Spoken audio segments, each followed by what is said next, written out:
Hi hello నమస్తే welcome to our channel social post. This is Mansa. ఈరోజు మనతో పట్టినటువంటి గెస్ట్ బొత్తుల ప్రసాద్ గారు, సీనియర్ జర్నలిస్ట్.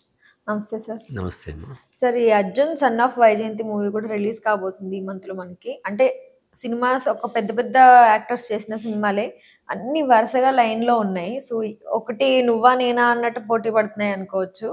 సో మనకి గోదిలా ఎలా ఉందో రిలీజ్, అలాగే అర్జున్ సన్ ఆఫ్ వైజయంతి కూడా.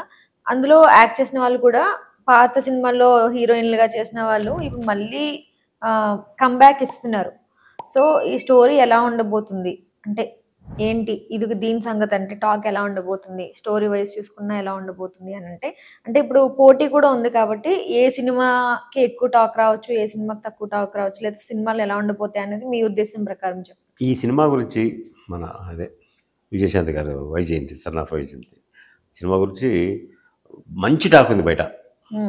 నాకు కూడా ఈ సినిమా కథ పర్సనల్గా తెలుసు, ఎందుకంటే ఆ చిత్ర దర్శకుడు ప్రదీప్ చిలుకూరితో నేను కూడా ట్రావెల్ చేశాను. మంచి ఫైర్ ఉన్న డైరెక్టర్, అంటే భవిష్యత్తులో ఇంకా ఆయన నుంచి చాలా చాలా మంచి సినిమాలు వచ్చే అవకాశం ఉంది. ఇంకా ఇట్లా చెప్పుకుంటా పోతే ఇంకా విజయశాంతి తెలుసు కదా, లేడీ సూపర్ స్టార్ మన భారతదేశంలోనే. అప్పట్లోనే లేడీ ఓరియంటెడ్ మూవీస్ కూడా అంటే ఆమె క్యారెక్టర్ తగ్గట్టు చాలా బాగుండేవి, పవర్ఫుల్ గా. అంటే ఆ కాలంలో లేడీ అమితాబ్ అని పేరు తెచ్చుకుంది. అంటే ఆమె చేసిన సాహసాలు కానీ, హీరోయిన్ ఓరియంటెడ్ సినిమాల్లో ఆమె చెప్పాలంటే ఒక క్వీన్. అంటే ఒక హీరోకి ఎంత ఎలివేషన్ అయితే ఉండేదో మనకి ఒక హీరోయిన్స్ లో ఈమెకి అంత ఎలివేషన్ ఉండేది సినిమాల్లో అని చెప్పుకోవచ్చు కదా. హీరో కంటే ఎక్కువ ఎలివేషన్ ఉండేది. గెటప్స్ అవన్నీ, గెటప్స్ అనే కాదు, క్యారెక్టర్స్ కానీ ఆమె చేసిన సినిమాలు, అంటే ఆమె మీదనే కథలు నడిచే సినిమాలు వచ్చినాయి. అంటే ఆమె మంచి ఫైర్లో ఉండగానే సినిమాలు, అంటే రాజకీయాలు లేకపోయి సినిమాలు చేయకుండా మానుకునేది, కానీ ఆమెను ఇప్పటికీ చూస్తారు జనాలు. ఎందుకంటే ఆ క్రేజ్, ఆమె పాత్రను సినిమా ఇండస్ట్రీలో ఉండే ఆమె పాత్రను రీఫిల్ చేయడానికి ఎవరు లేరుగా, ఓన్లీ వన్.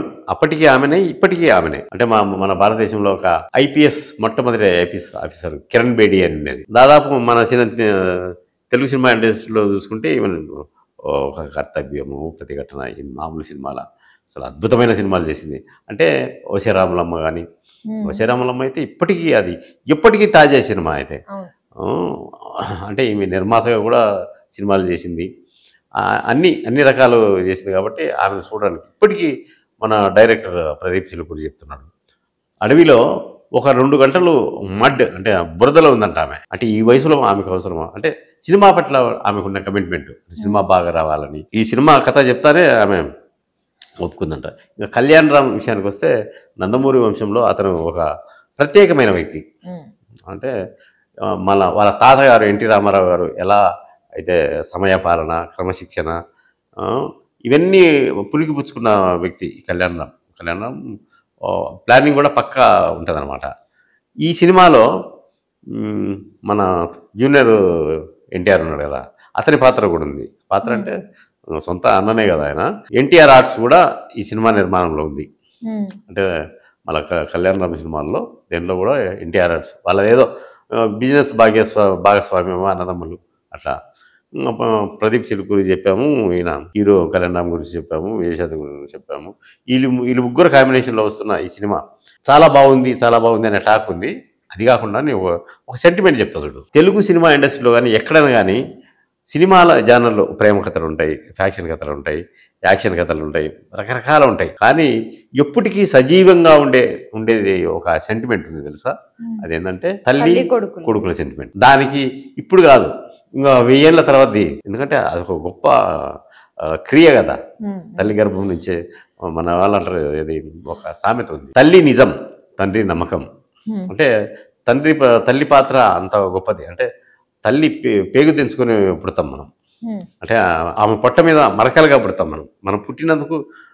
నా కడుపులో పుట్టాడు అనేది ఆ కడుపు కోతలు అవన్నీ ఉంటాయి. కాబట్టి ఆ తల్లికి కొడుకుండే ఆ సెంటిమెంట్, అటాచ్మెంట్ ఉండదు చూడు, అది ఎప్పటికీ సేలబుల్ ఉండేది. అది కాక ఈ సినిమాలో ఒక క్రేజీ నటి, మన భారతదేశం గర్వించదగ్గ గొప్ప నటి ఆమె.